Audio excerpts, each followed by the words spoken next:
everybody. Thanks, Pat. This is amazing. I mean, look at all these people, and everybody's here to try and get better, get more knowledge. So I'm hoping by the end of this, you're going to get something that you can take away and even try with your own teams. So this is about transitioning from synchronous to asynchronous and somewhere back a little bit. So what do I mean by asynchronous working? A friend of mine put this as, it's collaboration without the need for instant feedback. And I love that example because when you think about asynchronous communication, you think about sending an email, right? You don't get a response back. You send a Slack message, you don't get a response back straight away. If you do that in person, that becomes very awkward very quickly. But you trust that other person to just get that thing done when's good for them. And asynchronous working is pretty similar. So just to give you some history, back in December 2021, we had one of those opportunities that comes around very rarely. The company was going through a transition into a new operation model. You also had a brand new team with a brand new project. And we had remote still, right? So we had people in the UK and we also had people in Europe. So with a new project, the first thing you want to do is figure out, what are you going to do? What are you going to build? And in order to do that, the team said they wanted to build a backlog, which is great, right? That's where you start because then you know what journey you're going on. But what we didn't want to do was go through the standard of having a workshop where you're on a Teams call for like 2 or 3 days and just staring at faces all the time. So we wanted to change it up a little bit, remove some of those barriers, get rid of that meeting availability issue that we usually have, and try something different. In order to do that, we used a tool called Miro, and I'm assuming quite a few people have probably used this, but essentially it's just a whiteboarding tool. You can do this with anything as long as it's online. And this just gave us freedom to do some of the stuff that we've been able to do, and we use this quite aggressively. So for building out this backlog, I put this together. Essentially, it's just a visual board that takes the team through what the outcome should be. You have a set of instructions. You also have a video to show the team how they would want to use the board, and just a layout that allows them to feed into that whatever way they think is best. So we put this together. I sent it out to the team via Slack, and I said, please input into this. These are the instructions. Just go for it. And they did that. They put all the stuff together. Then we got back together at a later stage, talked about this stuff, made sure we was all aligned, and then moved on to the next part, which was breaking that type of stuff down. And by doing this, you can see that the board changed a little bit from what was initial to what was next, and that actually gave people the ability to just change things up. Like, you can put something together, but let the team have the freedom to do it the way that they think is best. So these are some of the outcomes from doing that type of working. So you ended up with a unified team. Everybody knew what we were doing. My boss at the time actually said to me, this was one of the few teams that he could go to anybody on the team and say, what is your plan? And they would know, because everybody had been able to input into this using that asynchronous method. It was also a lot more inclusive and gave engineers time to think. So engineers said to me that they loved this way of working because they could take it, go away, come back, and then input their thoughts. They could actually do proof of concepts. They could do documentation reading. They could do all this stuff. In a traditional workshop, you can't do that because you're forced into a session where you have to be thinking on your feet. And that brings me to another point. We have team members on ours that aren't native English speakers. And with workshops, you force them into thinking in English constantly. This gave them the ability to go away and think in their own way and approach it completely differently. Flexibility as well. I mean, this is just flexible. You're not having to worry about calendars. You're not worrying about maybe even fear of missing out because it's always there.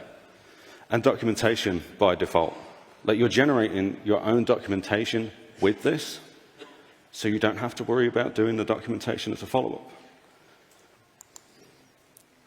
Some of the other tools that we use are here. And it doesn't matter what tools you use, as long as you assign a purpose to them for asynchronous working. Like, it doesn't matter if you're going to use Atlassian. As long as you've got something that you've got a document that you can then send out for feedback on, that's the main thing. So what's next? This was a while ago, so a lot of this stuff we've already been doing. One of them is about public communication. So not having DMs in Slack, actually having a public space where everybody can input, everybody can be vulnerable, everybody can ask questions, because that way you actually remove experts in the team and bottlenecks. Because with that, everybody's involved. You can ask anybody on the team. You're asking the people on the team to answer the question, not just one individual. Plus, somebody comes back off holiday, it's so much faster for them to be able to catch up because all the information is there. It's not hidden away in meetings or in DMs. Spreading the word, I am incredibly passionate about this. When I put this together at the start, I didn't know it was going to work, and it did.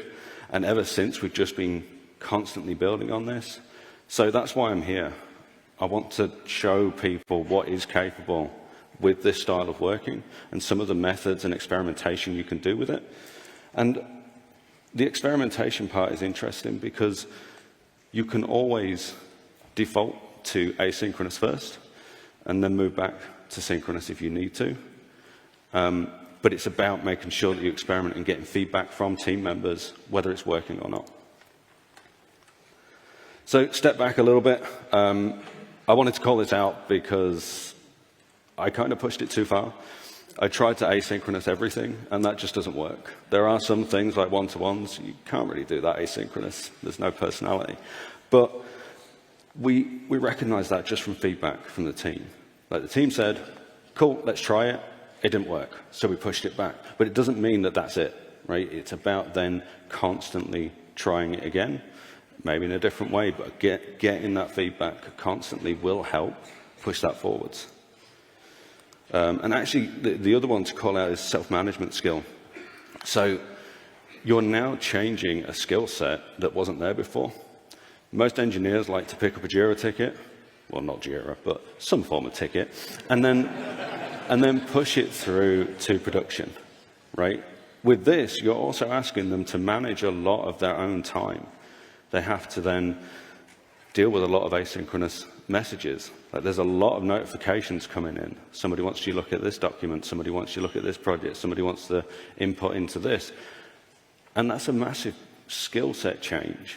But as leaders, we are there to support them in this, to give them opportunity to try what works best for them by giving them like those experiments and say, have you thought about doing it this way? These ones here are some of the keywords while I was putting this presentation together that I thought really hammer this home. Balance. I got the balance wrong. I went too far. But balance is important. But the only way to get that balance right is getting feedback directly from your team. Because if you get your feedback, then they can tell you where it's going wrong.